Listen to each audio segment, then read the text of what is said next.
What I love about Dr. Tann, he has such an interesting story. He leaves Pennsylvania after the war and comes west with his mother and father. The down low on Doc Tann is that he had a wife and children in Pennsylvania and he left them there. I'm not sure if it was a situation where the marriage was broken and this was his opportunity to leave with his parents, or whether he had promised to send for his wife and children in Pennsylvania and bring them out. We don't know.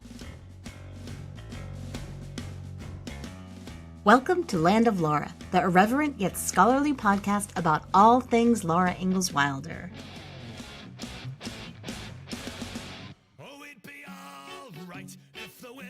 The home site at Independence, Kansas may be the smallest Little House home site, but it has the most recognizable name, the Little House on the Prairie. Officially founded in 1977, it's located where the real-life Ingalls family lived during the time portrayed in the book Little House on the Prairie.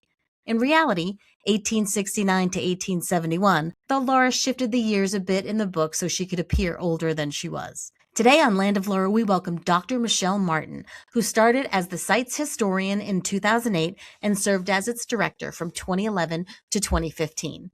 Dr. Martin dives deep into the site's founding and the Ingalls' life in Kansas, from the African-American Dr. George Tann, who cared for the Ingalls family, to the 20th century search for her sister Carrie's birthplace, to the indigenous Osage people on whose land the Ingalls family squatted before returning to Wisconsin in 1871.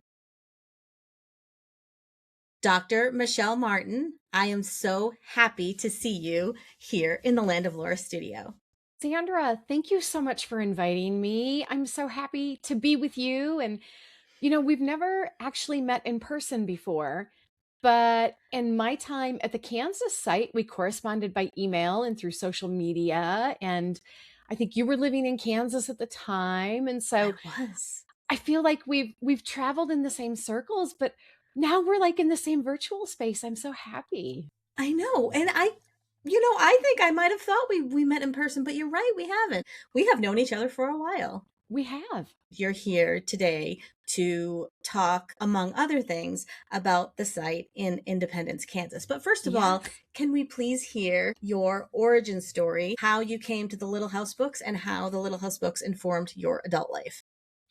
Wow. So, like many of your guests, I came to the Little House world and the world of Laura Ingalls Wilder through the books. But my path was very personal. When I was growing up in Galesburg, Michigan, my grandma was our elementary school librarian. So when I went to school, anytime we had library story time or things, when I went in for that and sat down on the little rug, my grandma was reading me stories. And I can remember my grandma reading different chapters in the Little House books, and I wanted to read them. Our library was kind of set up by grade levels and reading levels. And I was always wanting books that were outside of my reading level, that were higher than mine. And so my grandma would sneak a book off the shelf in the upper reading level and hand it to me. And she told me if I didn't understand words, I had to look them up in the dictionary. Oh, I love that. And so I came to the books through my grandma. My mother also loved the Little House on the Prairie series and the Anne of Green Gables series. So I read Little House on the Prairie and Anne of Green Gables with my mom. When I became a historian, I study the US West. In particular, I study women in the West. And I could never have imagined that one day I would end up the director of the Little House on the Prairie Museum site south of Independence, Kansas. It was a full circle moment. My grandma was actually still living when I was director of the site. My mom was, alive at the time as well. They both sadly have passed on, but I could send my mom pictures and say, here I am, I'm dressed as Caroline and I'm in the cabin, or here's a picture from a school tour that I did today. I could send those to my mom, and then she would sometimes share them with my grandma. My grandma thought it was really amazing that I went from reading the books to being at and seeing the actual historical sites. So that's my origin story and how I never thought I would be at the Kansas site. Never in my wildest dreams. Well, how did you end up at the Kansas site?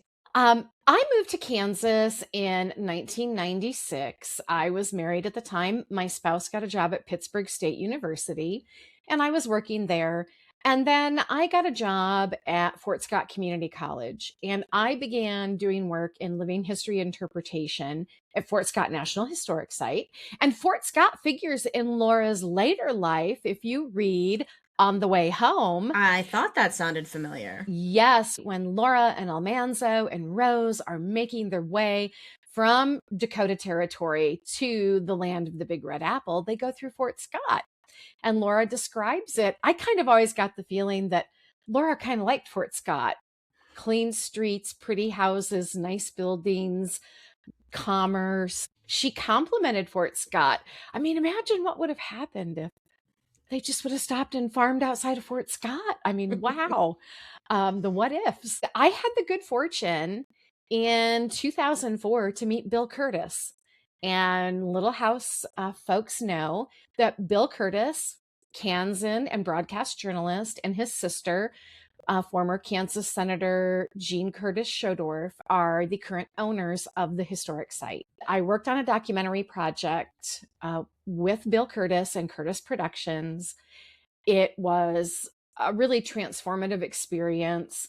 And then a couple of years later, he asked if I wanted to work for him on retainer as a historian, as a researcher, as a writer, doing marketing work and other things. And of course, he had the Little House site. And he asked me, could you find a way within the work you do for me to spend time at Little House?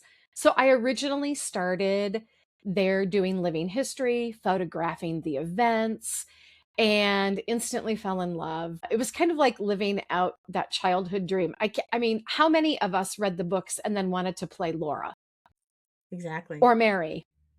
And I always wanted to be Laura, but I was blonde, so I always had to be Mary. So at least at the Kansas site, I could be Caroline. Yeah, so working for Bill, I started out as the historian at the site, and then the opportunity to become the director presented itself. And he said, yep, you have a degree in public history and museum studies, go for it. And he was really great. He just kind of turned me loose, and I loved my time as the director at Little House on the Prairie Museum. I am very proud of the work that I did there and some of the changes that I brought to the site, because a historic location, whether it's a house or a piece of land, it's there, it's static. And unless you bring in life in some way, it doesn't make as big an impact on people when they visit. So for people to walk into the cabin and Caroline is sitting there writing a letter, or she's sweeping the floor, she's making the bed, she's sewing, she's doing those kinds of daily activities a 19th century woman would be doing, that brings the people and the site to life in a way that you don't have if you just walk in and stand and look around at the cabin. Why is it so important to be able to connect visitors to the past in that way? You know, otherwise, the sites are just a collection of buildings or things on the landscape. They don't always necessarily speak to us. It's hard, I think, in the 21st century where we're dominated by the cell phone, the iPad, social media. We want vibrant, instantaneous content. And I started noticing when visitors were coming in, as social media grew and grew and grew in popularity, it was harder to help them connect in a way that was meaningful. And that's why having living history interpreters at a site, whether it's my good friend Kay Little from Bartlesville, Oklahoma, when school groups come, she's in the one-room schoolhouse as the one-room schoolhouse teacher. And she takes the students through the kinds of lessons that you would have had in the late 19th, very early 20th century if you went to school at the Sunnyside one-room schoolhouse. I had a friend who we used to have come in to be the postmaster in the little postage stamp post office. We know that one of the postmasters there had been a Civil War veteran, receiving a Civil War pension because he had been wounded. And so my friend, when I gave him the information, he literally becomes that postmaster. We know that gentleman walked with a limp, and so he adopts the limp, and he, has the 19th century clothing, and he talks about how important it is for people to get mail. I think it's important because it's hard for people to connect to a past that is so vastly different than our lives today. I think when visitors in the 1970s started coming to the site, when Mr. and Mrs. Curtis were giving tours on the land itself and talking about Laura's books and talking about what Laura wrote about Kansas and the experience being on the prairie, it was easier, I think, for people in that time period to connect to simply the land, because these are individuals whose parents or grandparents had been alive in the 19th century and had made it into the 20th century. So they had a more immediate connection. Our present generations are really removed from that quite a bit. And that's why it's so important to have living history interpreters or to have good interpretive signage that helps connect the physical space, the experiences, the real lived experiences of people and the books. You put all of it in conversation with one another with good interpretation. You are pretty knowledgeable about the history of that site in Independence. Can you tell us about that, how it came to be? So, in the early 1960s, individuals started asking questions, in particular about baby Carrie. Where was the Ingalls' third daughter, Carrie, born? If you read Laura's books, of course, in Little House in the Big Woods, Carrie is in the book. But what's fascinating is some individuals who had read the books started kind of connecting the dots and thinking, I wonder if Laura misremembered or if some things are out of time and place here. So, an individual had written into the Kansas Historical Society asking if anybody knew where baby Carrie from the Little House on the Prairie series was born. Margaret Clement, a researcher, kind of grabbed onto the problem and started investigating. As any good researcher or genealogist would, she went to the 1870 federal census. We knew the Ingalls family arrived in the fall of 1869, and we know they leave in 1871 to go back to the Little House in the Big Woods in Wisconsin. So Margaret Clement finds that 1870 census, and lo and behold, who is on that census in 1870? C.P. Ingalls, Charles Philip Ingalls, Caroline, Mary, Laura, and then you go to the top of the next page of the census, and there's baby Carrie. And census takers had interesting ways of noting people's ages, especially for infants. If you see a census form and it says 2/12, that means someone is 2/12 old, or meaning 2 months. So when you look at the actual age the census taker writes down for Carrie, Carrie is an infant. Therefore, Carrie could not have been born in Wisconsin. She had to have been born in Montgomery County, Rutland Township, Kansas. As we progress through the late 1960s, early 1970s, Margaret Clement continues to do research. She takes local histories, she looks through the census, she looks through Laura's books themselves, and begins to try to figure out where could the family have lived. By using the census record, you can see the order in which the census taker enumerated the families. So she began to look at land maps to see if any of the people on the 1870 census had gone ahead and eventually filed land claims. And if they did, where were they? And she uses that process to kind of narrow down where the Ingalls may have lived. In the book, Laura talks about the creek that they played in, where they would have gotten their water until Pa dug the well. And when a hand dug well that was rock lined, that met the dimensions and descriptions that Laura had in the book was discovered, it was on the farm that had belonged to the Horton family. And Wilma Horton Curtis and her husband, Brigadier General William A. Curtis, were the current owners of the land. It had come down to Mrs. Curtis through her family. And that's how the site is pinpointed. In the early 1970s, Mr. and Mrs. Curtis began to give tours. The only things they had there at the time were the late 19th century farmhouse, the barn that was built in the early 20th century, and of course the land itself, and then now this hand dug well that we know was Charles's. This is long before we had the replica cabin or the other buildings. And Mrs. Curtis herself had been an educator and was passionate about making sure that people retained their love of reading. And as I've heard some of your guests talk about this on previous episodes, and we talk about this in Laura groups, as Laura grows up in the books themselves grow up. And so what's great is you can go from the earlier grade levels, and as the books become more sophisticated, they progress with you in age. Mrs. Curtis wanted people to have a love of reading and learning.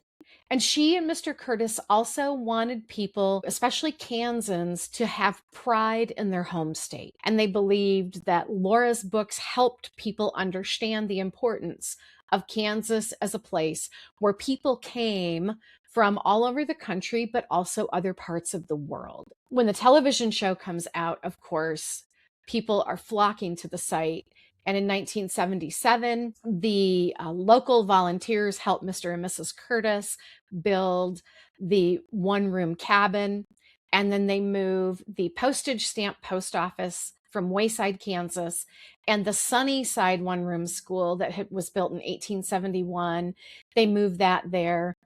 And I have to say, there's a great connection between the Curtis family and the school. Mrs. Curtis's mother, Lillian Jones Horton, had taught one-room school in that building in the very early 20th century. She made $25 a month as her teaching salary, a few short months out of the year. So they really wanted to preserve it because they had their family connection. But if you think about it, it ties in really great. Caroline stressed education for her daughters. Laura taught school. Education is a theme that comes through in Laura's work and at her actual lived experience. So it's really appropriate. The postage stamp post office served the community from the late 19th century through the 20th century. And what I love about that particular post office, we had several women who were postmistresses there. And the actual little building that you see there at the site today, it was an intrepid postmistress that secured the funding and got that little building built. We're able to connect to the history of women and their contributions to the West. And that's really important for us not to forget, because the narratives get to be very male-centered. I like Little House as a site for feminizing the West. Talk to me about the Ingalls essentially squatting in the area. This is a thorny issue, and history is not here for us to like. History is here for us to learn from, to hopefully grow and learn and become better versions of ourselves as people, as communities, and as a nation. When the Ingalls arrived in 1869, the land that they lived on was part of what was known as the Osage Diminished Reserve. The Wajaji, or Osage people, their territory had been vast. Our federal government was very land hungry, especially after the War of 1812, and began a major push to renegotiate treaties with Native nations and move Native nations further west. We had all of this land that included Kansas that was part of the Louisiana Purchase. This land was called the Great American Desert. It was the Great American Unknown. And the federal government believed it was a great idea to move Native people out there. One of the things they forgot was that there were already Native people here. And the Osage will negotiate multiple treaties with the federal government and see their territory shrink down and down over time. When the Ingalls arrive in 1869, the Osage are living on the last piece of land they have in Kansas. It's called the Osage Diminished Reserve. It was supposed to be land for Osage people only. There was not supposed to be any white settlement taking place, but we're in the post-Civil War period.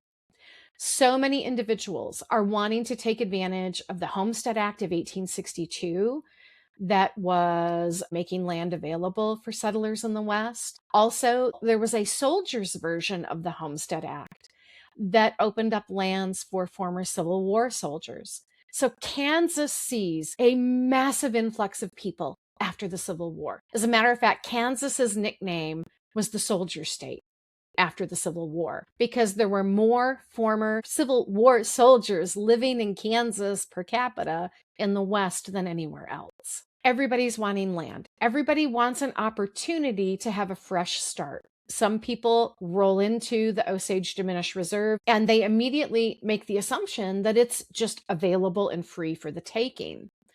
However, when you read Little House on the Prairie and you begin looking at the historical record, they were very much living in the midst of Osage home space. And that influx of non-Native people, white settlers, immigrants, Civil War veterans, African Americans, who either were freed persons in the East who come west for opportunity, or formerly enslaved men and women who are coming west looking for safety and security and freedom. They see that land as something that's there for them to use. They feel that the Osage have not utilized the land properly because they don't understand indigenous perspectives on the land. So the Ingalls family are one of about 500 families that are living within the boundaries of the Osage Diminished Reserve. And it's interesting. I've gone through newspapers in Kansas for the time period.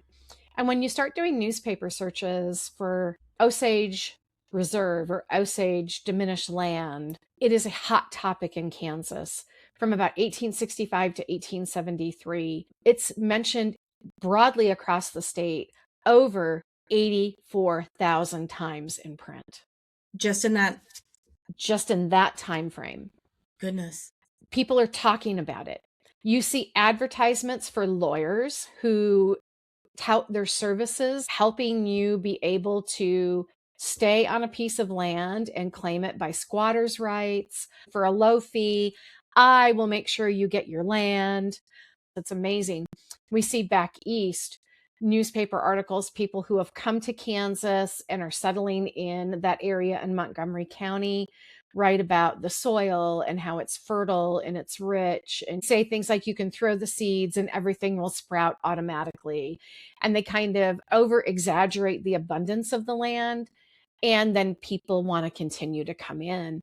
But the problem is you have the Wajaji people. This is their home space. And now they are having to compete for the same resources: grass for grazing animals, water, small game, fish, other wildlife to eat. And for the Wajaji people, that means they begin to suffer hunger. Wajaji men are watching their families as they struggle to be able to eat and survive. Osage men, typically, different times of the year, would leave their encampments, their villages, and they would move further west into Kansas. They had the ability to roam further west and hunt bison. It was not uncommon while the men were away hunting bison for settlers to come in and steal Osage horses, to tear up their corn crops, in some cases burn the crops, as a way to push Wajaji people out of the region. They had nowhere else to go. So the Wajaji were forced once again to start negotiating yet another treaty, and that treaty will eventually move them into what we now know as northeastern Oklahoma. It will locate them within what is now present-day Osage County, and they will reconstitute a capital city for themselves in the community of Pawhuska. And of course, we know what that leads to eventually later on. That final removal from Kansas puts them on land the government thought was worthless. But flash forward to the end of the 19th century, the beginning of the 20th century, when oil and gas are found on their lands. And then all of a sudden, controlling their lands is a hot topic again. And now we see non-Native people coming in to gain access to those riches and resources. And so it's a continual theme we see. I'm not pointing the finger and blaming people. This is simply what historically took place. The Ingalls were part of it. You know, they were like millions of other individuals who came to places in the West and settled in indigenous home spaces. And so they definitely were living there, not legally. And that does make them squatters. I'm not saying that they are bad people by any stretch of the imagination. They were doing what others did as well, but they were living in an indigenous home space. And we have to wrestle with that as Laura fans, as Laura readers, but also as scholars. We have to wrestle with that complicated history And it shows us just how complicated and messy our history has been and continues to be. And there's nothing wrong with that. That's, again, how we learn, how we grow, how we change. Do you have any thoughts as to why they left? Why the Ingalls leave? Mm-hmm. Well, when we look at Pioneer Girl, we get a little different picture about why the family leaves versus Laura's Little House on the Prairie.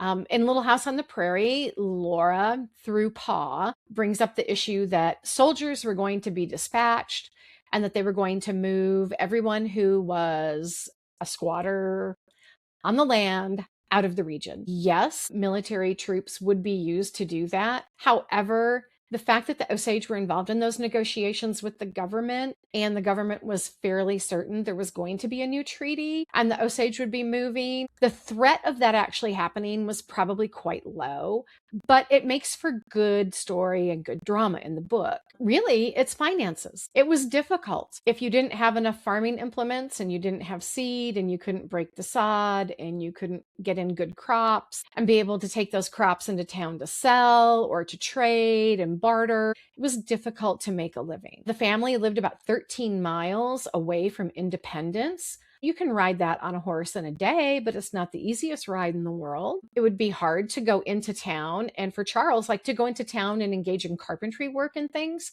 that would have been difficult. You would have had to have lived a lot closer. So it was hard for them to make a living. In the end, if you can't feed your family, they weren't getting payments from their house in Wisconsin. Exactly. Yes, they had sold the house in Wisconsin. They were supposed to be receiving payments from that. When that money that you desperately need is not coming in, you don't have a whole lot of choice but to pick up, pack up, and go.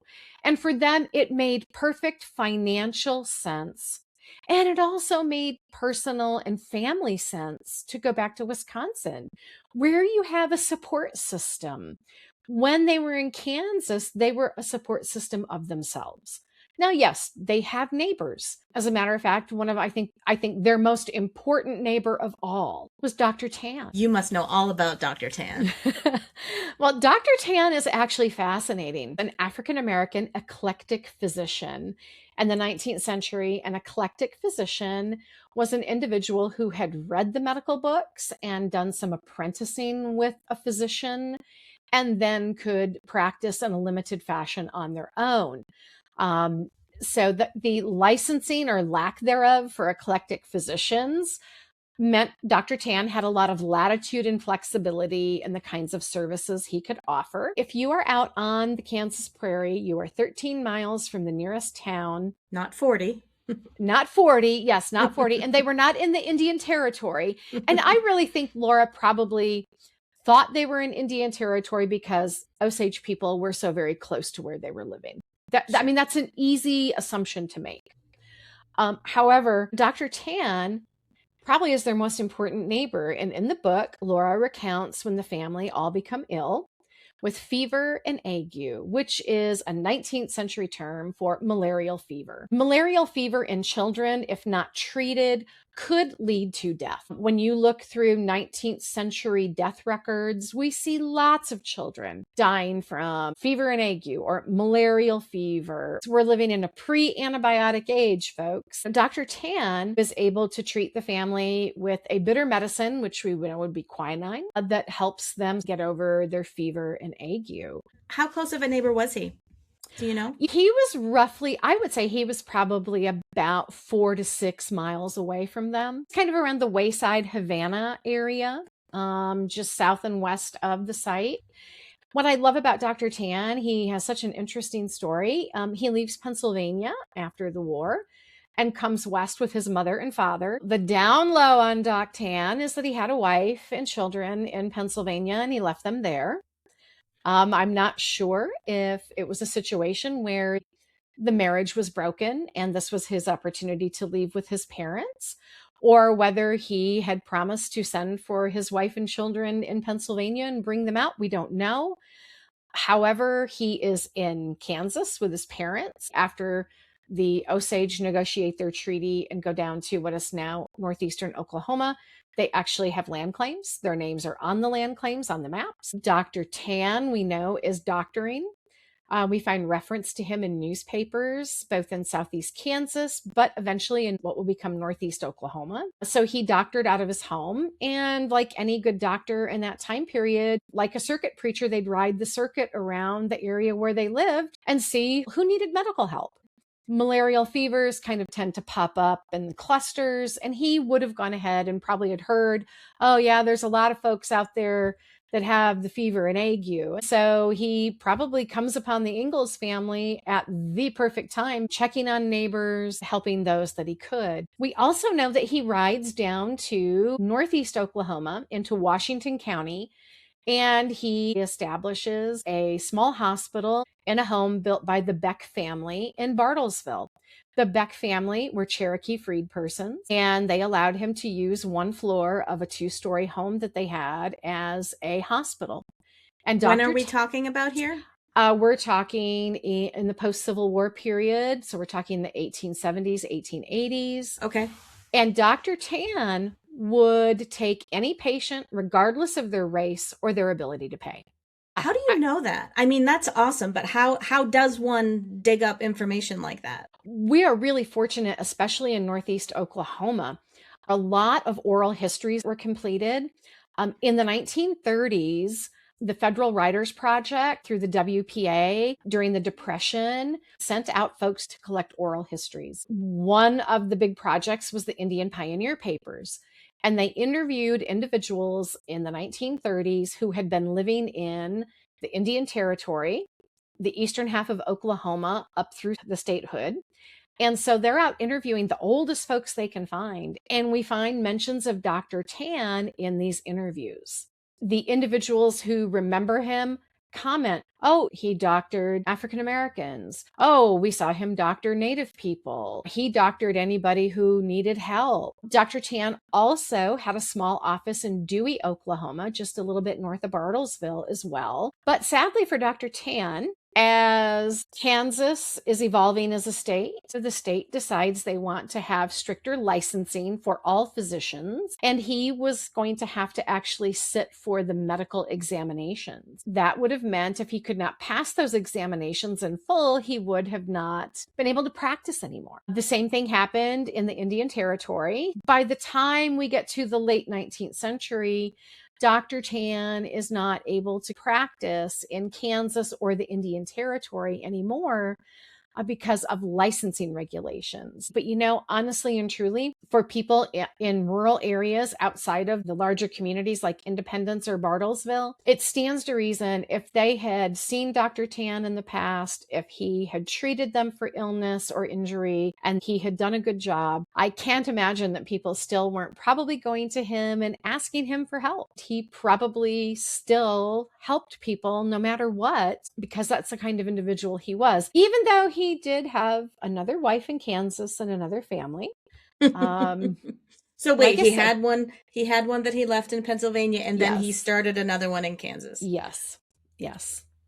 So, and like I say, we don't know the circumstances that led to him leaving the first wife and family behind. And actually, I like not knowing.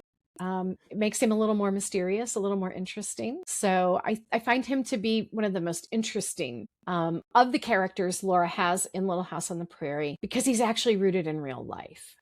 A lot of Little House on the Prairie, the book, is centered around Caroline's fear of Native Americans. Mm-hmm. And she had reason to be afraid at that point. Can you talk more about that? In the early phases of the American Civil War, there was a great deal of instability in places like Wisconsin, Minnesota, even in Kansas. For Native people, there was a great deal of fear. What did this war mean? Was this war going to impact them in some way? But in Minnesota in particular, during the early 1860s, we see more settlers encroaching onto indigenous space. And again, that's putting them in competition with Native people for land, for water, for grass, for animals, for resources. We're going to see conflict in Minnesota, the Dakota War in 1862. Minnesota and Wisconsin in particular are filled with newspaper stories, many of them greatly exaggerated. There were no standards for good journalism in the 19th century. If it bleeds, it leads. This idea, the more exaggerated and fantastic the story is, the more people are going to buy the paper and read it. It really was yellow journalism at its finest. And so we've got conflict between the Dakota people and settlers in Minnesota. And at the end of that conflict, it will lead to over 300 Dakota men arrested and imprisoned, and they are going to be executed. But in 1862, the Civil War is going on, and Abraham Lincoln stops and thinks this isn't a really wise thing to do during the war. We also have conflict going on in places like Kansas, Missouri, Arkansas, the Indian Territory. He's got wars on two potential fronts. I think he thought very wisely, do I really want to execute 300 people at this time? So it's 38 plus 2 that are executed instead of 300. And it causes a great deal of bitterness and animosity on the part of Dakota people. And that particular event and the newspaper stories that it spurned forth put a lot of fear in the minds of individuals who were living outside of large settled communities in Minnesota, in Wisconsin. I can understand completely how Caroline is very fearful of Native people. The images perpetrated in newspapers and magazines and in popular culture are of Native American men kidnapping white women, kidnapping white girls, and doing unspeakably horrible things to them. There's a genre of literature from the colonial period all the way through the 19th century, and it's called the captivity narrative. And I'm sure Caroline possibly had read or was aware of captivity narratives. Most of these were written by white women who had been taken captive by Native people and were held for periods of time, and either they were rescued or they were ransomed back and then had to reintegrate into wider white society. So I can see why Caroline would be afraid. However, when you look at what's happening when they're in Kansas, Osage people coming into the cabin and taking food or taking things is less an expression of aggression in this time period specifically. It's less about aggression and it's more about survival. Because with about 500 families competing for resources in the same space they're losing out. And it's getting harder and harder. All we have to do is look at the reports of the Indian agent in the region who's writing back to Fort Leavenworth and to Washington, D.C. and saying, hey, we've got to stop this influx of the white settlers here. It's really bad for the Osage. They're stealing their horses. They're burning their crops. In some cases, they're throwing dead animals in the water supply to taint the water supply. And the Osage are getting angry and they're getting upset. And rightfully so. The Osage looked at what settlers were doing by coming and settling and trying to farm and take, access to the water and the game. They looked at it as you're coming into our house and taking from us. And we're going to push back. So yeah, I can totally understand Caroline's fear. There is a basis for it. And Laura picked up on that in her life. We see that in the narrative. You moved away from the area. You currently live in the Southwest where you teach. Do you miss Kansas? I miss Kansas every single day. I do. I'm actually a Michigan girl. I was born and raised in Michigan. And when I moved to Kansas, the first 6 months I was there, I was miserable. But I started to go out and explore and go to historic sites and places where I could see the different landscapes. Kansas is not a drive-through flyover state where the Ingalls were. The eastern part of the state is rolling hills. There's beautiful woods. There's lakes. It's gorgeous. And when you get to the central portion of the state, you get the Flint Hills region, which is some of the most beautiful and in some cases the most pristine tallgrass prairie left in the country.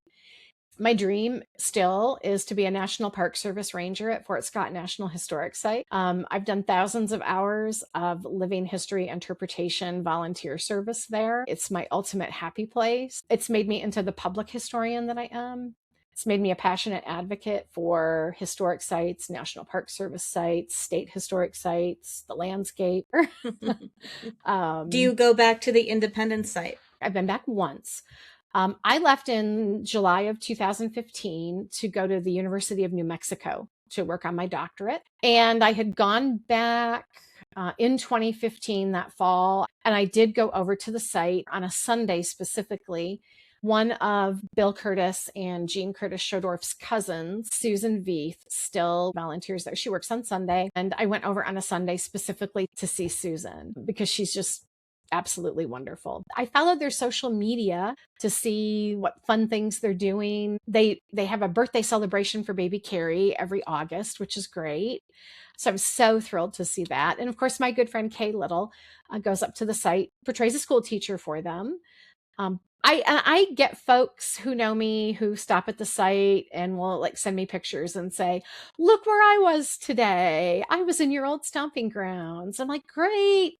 Pay the admission, shop in the gift shop, show them all that little house love that we all have, because the admission and what comes into the gift shop, that's what supports keeping the site open, as it is with all our Laura sites. Visit them all, stay in the communities, shop in the communities. That's what keeps the doors open for all of them. And right now, it's more important than ever. Grant funding that a lot of the sites used to be able to apply to at the state or federal level to get monies through different programs, those are gone now. I know. And our sites, they're important and they matter. Yes, our site in Kansas is contested in the sense that it was a home space that the Ingalls family carved out of native land for themselves. But it's great to have conversations about it. It's no different than anywhere that they lived. There are always going to be tensions about those sites, but we learn from those tensions. If you love Laura and her books, we have to take the good with the bad and take all of it in and process it and live with it and just realize no one today is perfect. No one was perfect in the past. Once you get over that hurdle, then you can sit with some of those uncomfortable feelings. And it's all right if history makes us uncomfortable. It's a good thing. It helps you think, but definitely show the sites love. I recently finished a project with Bill Anderson with the museum in Mansfield. They wanted to create some exhibit banners that specifically commemorated the publication anniversary of Little House on the Prairie, 95 years. They wanted really good content about the Ingalls and their time in Kansas. And so Bill and I worked together. He tackled the publication part. He looked at Helen Sewell as an illustrator and then the Garth Williams illustrations, the role that Rose played in working with Laura on her manuscripts. And then I looked at their time in Kansas, their Osage neighbors on the land, and the product that we were able to put together working with Tann at the site and the folks that The archivist? Yes, Tann is wonderful. And then their graphic design partner that they worked with.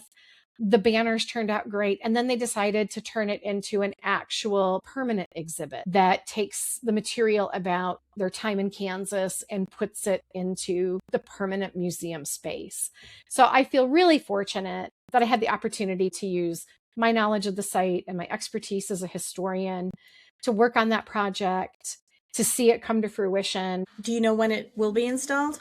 I am not sure. I do know that the standing banners have been up.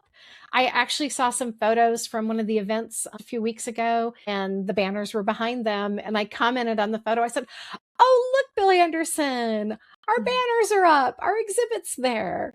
I was just there maybe a week before the event that you're probably talking about, which was the Cherry Blossom Festival. In the museum itself, yes. I definitely did see the banners. So yes. That's fantastic. Thank you, Michelle. Yeah, it's fun. It was so fun. For me, what I think is really amazing about the Laura world, the people that we meet and get to come in contact with, and the friendships that you're able to form, and then the working relationships. I adore Bill Anderson. The last 2 years, I was living and working back in Oklahoma, and Bill and I would have phone conversations about a whole host of different things. And there were some times where Bill and I talked on the phone for a very long time.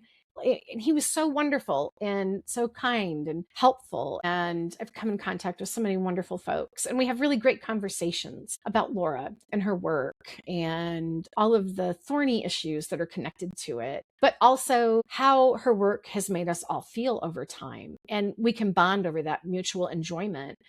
And for me, it's all about, I loved reading. I loved the fact that it was rooted in history because I always wanted to be a historian. And so it brought all of those things together for me. And the Kansas site did the same for me. I love seeing what all the home sites do. It's a great community. It really is. It's a wonderful community. Oh, we'd be all right if the wind was in our sails. We'd be all right if the wind was... The WPA, which Dr. Martin mentioned was responsible for collecting the Indian Pioneer Papers, stands for the Works Progress Administration, a federal employment and infrastructure program created by President Roosevelt as part of the New Deal during the Depression.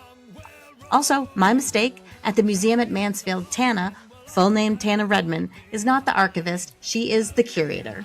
You can find the Little House on the Prairie site online at lhopmuseum.com. If you're close enough to visit in the summer, every August they celebrate the birthday of Carrie Ingalls, August 3rd, with their event, Carrie Days. Details for this year's Carrie Days and its special guests can be found on Facebook. Land of Laura is created and executive produced by me, Sandra Hume. Special thanks to Canadian folk punk band The Dreadnoughts for our theme music, and extra special thanks to all the guests, like Dr. Martin, who give so generously of their time and knowledge. I hope to see you next time. Make sure you subscribe to Land of Laura on your favorite podcast channel or on YouTube so you can hear about episodes as soon as they drop. As Pa says, there's plenty more down cellar in a teacup, and as Ma might have said, it takes all kinds of people to make a little house world.